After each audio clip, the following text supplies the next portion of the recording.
Welcome back to the Hockey Hotbed, presented as always by the Hockey Podcast Network. My name is Nick Brlansky, and I wanted to talk here at the quarter pole of the season, which we're going to do a lot of that over the next week, discussing teams at the quarter mark, players at the quarter mark. And we have two here in this episode. And if you're on YouTube, there's going to be this video and another one. But on this one, let's talk about the New York Islanders, a team that I finally jumped on the bandwagon. All right. Fans on Long Island, I finally jumped on the bandwagon, so I might have broken it. It's been a really awful start to the season for the New York Islanders. I mean, you're a quarter of the way through the year, and your team is in dead last in the Metro. Your team is in 30th out of 32 teams in the NHL. It's not been a good start. And they're also currently shut down on COVID. I should also mention that. Over 8 players that would be ineligible to play in games. Not a good start to the season for the Islanders. There's still time. Don't worry. There is still time. But let's discuss what we've seen thus far from the team from Long Island. Obviously, they started the year on an NHL-long 13-game road trip. And you know what? Actually, before I even get into all of this, let me mention that I did talk about this, I believe, last week. And either that or a week before. And I said, you know what? The Islanders, they'll turn it around, right? They'll turn it around. They're going to be home. They're going to get right at UBS Arena. They're excited to get their new home, get into their digs, and not be on the road for as long. Well, I said that, and I still believe they'll get right. I still believe they're going to contend for a playoff spot this year. But after saying that, they did lose all 4 games at UBS Arena. And then they got the COVID shutdown. So since I even said that, and I doubled down on my backing of the New York Islanders, it's just gone from bad to worse, because at least you can give the excuse that, hey, they were at the tail end of a 13-game road trip. Longest road trip to start an NHL season. It's going to be tough for any team. Okay, yeah, you could say that. Then you lose all 4 games at UBS Arena to start the season. You lose 5-2 to Calgary. You lose to the New York Rangers. You get shut out by the Toronto Maple Leafs, and you get shut out by the Pittsburgh Penguins. It's not a good start. Not great, Bob.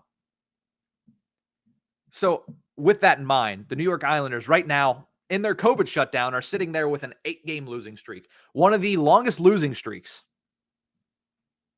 in, the past decade? It's the longest losing streak in over a decade, I believe, for the New York Islanders, if not just under, like 9 years or something like that.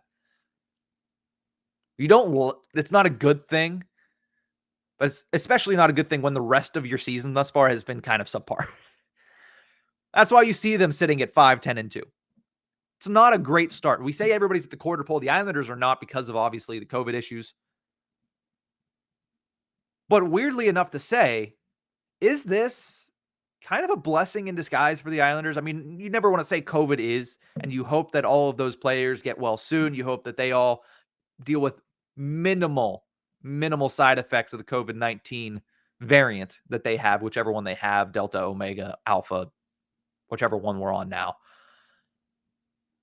But at the same time, this is a chance for everybody that's not having COVID to take a seat, take a step back, and just say, all right, we need to turn this around. We're at the quarter mark of the season. We cannot continue to play this bad throughout the next quarter of the season. And I don't think they will. Again, let me make sure it's perfectly clear. This team is going to contend for a playoff spot this year. They just are. It's what Barry Trotz's teams do. They hang around. They haven't hung around up to this point, but I'm sure they'll go on a run. Is there a possible reason, though, that they are this bad to start the season? I think there's a bunch of reasons, to me, that they've started this bad. Could it be a cupless hangover? Possibly. We always say, hey, maybe somebody has a Stanley Cup hangover. They went the whole way to the Stanley Cup Finals. They won the darn thing. Maybe they'll have a Stanley Cup hangover to start the year. We talked about it with the Tampa Bay Lightning. They didn't get off to a hot start. And we're like, back-to-back Stanley Cups, that's a lot of hockey to play, especially with the weird off seasons that we've been having. It hasn't been really a full off season. So it's a little weird. So maybe the Tampa Bay Lightning had a Stanley Cup hangover, and since then, they're playing a little bit better.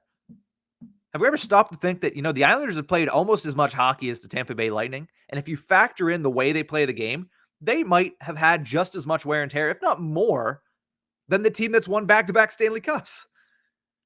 Think about the way that Barry Trotz demands his team play. Think about the way that Lou Lamoriello demands his team play. And trust me, hands off that and hats off to these guys, because they play that game.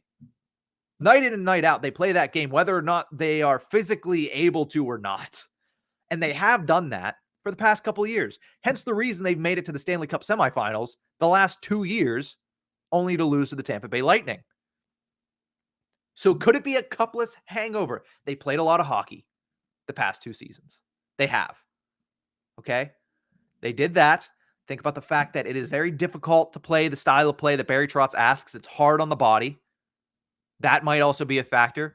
And then again, factor in a 13-game road trip at the start of the season, traveling all over God's creation, waiting for UBS Arena to be ready. And yeah, did they get right when they got back to UBS? No, but it might have taken a little while. You know, it might take a little while after a 13-game road trip and back-to-back runs to the Stanley Cup semifinals to catch your breath with these weird off seasons as well. You know, in some of those games, they started to miss players for COVID. I mean, Friday, I believe they were missing Pelech and Pulak, so they're a top defense pairing, which is part of their main identity. Losing Zdeno Chara, losing Brock Nelson, who's been probably one of their best offensive players this year. And just looking down the line, I mean, Anthony Beauvillier is dealing with stuff. You have just basically so many players on that team that have been unavailable. And even when they are available, who knows how comfortable they are, how ready they are, how much they are at. Are they at 100%? I would argue the fact that, well, at this point of the season, probably nobody is. But I would say the Islanders' wear and tear, I mean, you also look at their advanced age. They're one of the oldest teams in the NHL. I would say it's probably pretty hard on them. Probably been pretty hard on them to start the season. So they're 5-10-2. Only 2 games were postponed due to the COVID-19 issues that they've been having. But this might be a chance for the players that don't have COVID to get right. Okay, we need a break. It's going to be like a week break. Let's sit back. Let's take stock. Let's figure out what we're doing wrong. And let's get back out there when we come back from the COVID issues and we start to build on it and we start to climb the standings. I do believe, I mean, this hasn't been meteorically bad start to the season. It does not get worse than this for the New York Islanders. It can't be. There's no way that it can get worse than this for the New York Islanders. Eventually, they'll get their first win at UBS Arena. Eventually, the fans at Belmont Park won't have to boo the team out of the building after a game. And eventually Barry Trotz is going to get his team right because that is what happens. Death, taxes, and Barry Trotz getting his team to play well later into the season. It's what we see. It's only a quarter of the way through the season. They can turn this ship around. Now, you hope if you're the Islanders that all of those players, all those 8 players that might have been ineligible, come back and are able to just not have as many lasting effects. We still see some players across the league that have caught COVID this year, even if they're vaccinated. They struggle when they step back into the lineup because it's hard to get your conditioning up to par with what it was before the virus hit them. So we'll see what happens with that. The Islanders, as a team, I expect them to be back. I said this the last time I talked about it. I'll say it again. I mean, this team is too good to not make it to the postseason, or at least not sniff the postseason. I know it's a tough division. I mean, you look at Washington, we'll talk about Ovechkin coming up. You'll look at the Carolina Hurricanes, you'll look at the Rangers, the Penguins are turning things around, and then you have the Flyers and the Devils that are tough to beat, and you have the Blue Jackets who are overperforming at this point. They're outpunting their coverage.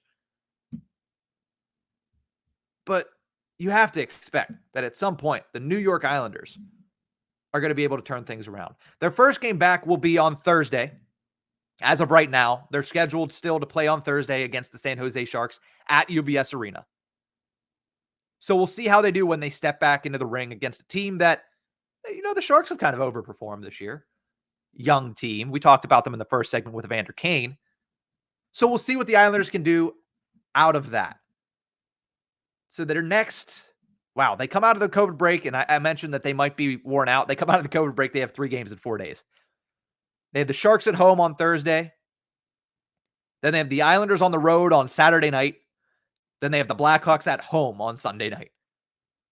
So they're not playing the juggernauts of the league. They are playing some teams in the Sharks and the Red Wings that have played some pretty good hockey. Blackhawks are starting to turn it around. So we'll see what the Islanders can do this weekend. We'll keep an eye on them. And maybe we'll check back for, I believe, what is the third straight episode next Tuesday.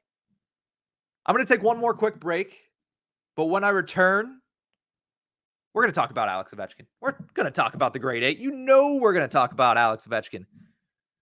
I've given him props this year, but I haven't given him enough. And that's what we're going to do in the last segment of this show. We'll be right back.